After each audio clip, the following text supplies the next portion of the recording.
Hello and welcome to the Popcorn Junkies. God, there hasn't been a trailer around for a while, certainly not a trailer that's been of any note. And here we have something called Mickey 17, based on the book called Mickey 7. Now, why is this exciting? Because this is the new film by Bong Joon-ho. Who's Bong Joon-ho, you ask? Well, he is the director of Parasite, which of course became the absolute sleeper hit.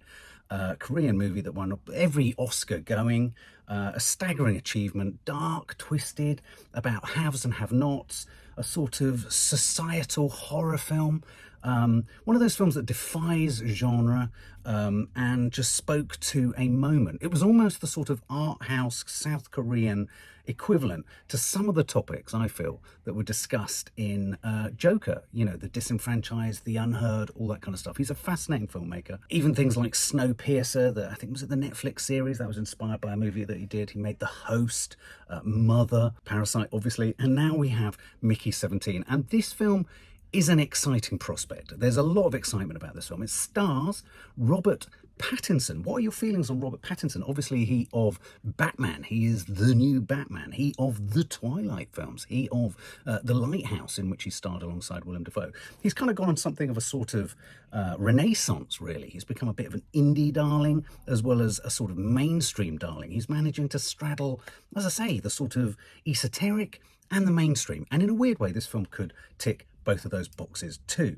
What is it? It's a sci-fi. It's a sci-fi film, and they describe it as a sort of black comedy, much in the same way that you could argue elements of Parasite were comedic or satirical or darkly comic in its observations of societal differences and, you know, social stratas and all that kind of stuff. And the premise is that Mickey 17, played by Robert Pattinson, is a sort of, essentially a sort of what they call a disposable employee on an expedition to colonize the ice world, an ice world. Any sci-fi haters here, park that to the side for a minute, because some of the best sci-fi, your best science fiction films are about more than just rockets and spaceships and monsters and stuff like that. Though those feature, you know, the best science fiction films are about much more than that. They can be quite esoteric, quite existential, quite philosophical.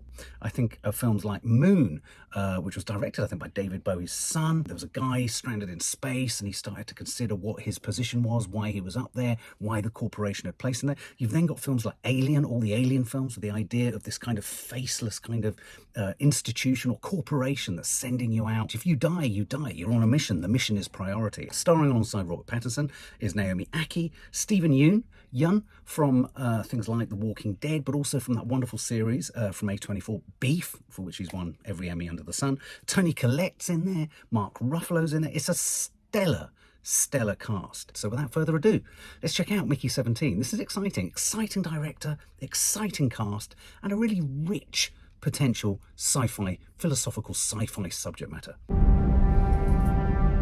Hi, Mickey. Are you experiencing any vertigo? I guess I am feeling a little dizzy. Oh, wow! Did you see that? Oh, comedy. I wouldn't be surprised if you're thinking at this point, what have I done? How lucky can one guy be?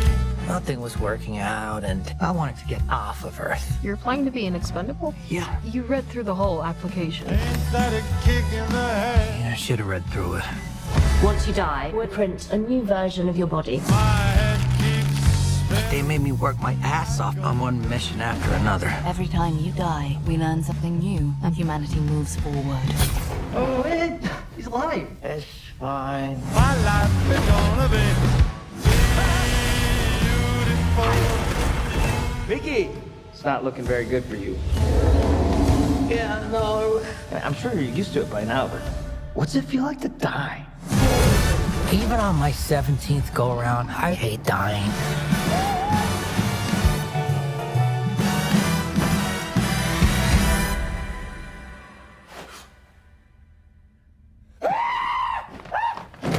Why aren't you dead? Multiples. shining up to spread. In the case of multiples, It's just like, we exterminate every individual. tell me quick. Let's blow up these second-hand baloney boys. Why don't you guys do rock, paper, scissors, and then we'll just shoot the loser. Tell me quick.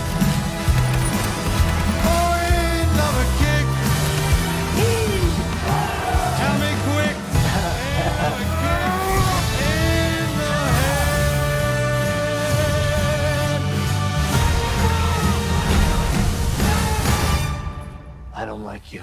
But I'm you. I'm not you. I'm gonna kill you. Tell me quick. Ain't love a kick. So exciting!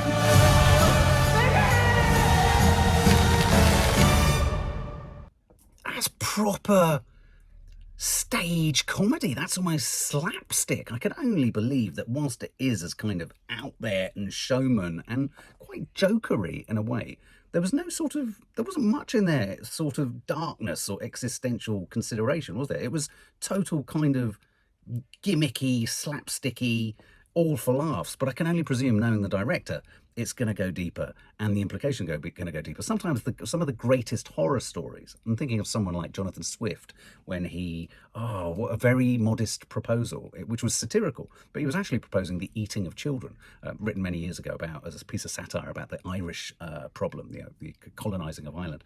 We've got colonising, we've got colonies, we've got mass production of people, we've got the elimination of people, we've got Mark Ruffalo almost reprising his role in Poor Things. I mean, it looks extremely well shot, beautifully shot, incredibly entertaining. I was almost getting Catch-22 vibes from it. You know, that book and the Joseph Heller book, and also the movie and then the series, where there's that sort of gallows humour in the sort of morbidity and nihilism of the fact that you're dying, and the way Stephen Yeun asks with such sort of, what's it like to die? A sort of an obsession. He's an expendable, and he didn't really realise what he'd signed up for. And it starts to get mucky. So my sense is this first teaser is comedy, sci-fi slapstick comedy, but I think there's going to be a darker element in there, which could turn into one of those sort of satires that becomes so satirical, it's hideous and scary. I thought it looks energised, it looks energetic, it looks original. And that's the most important thing here. It looks original. Thank God.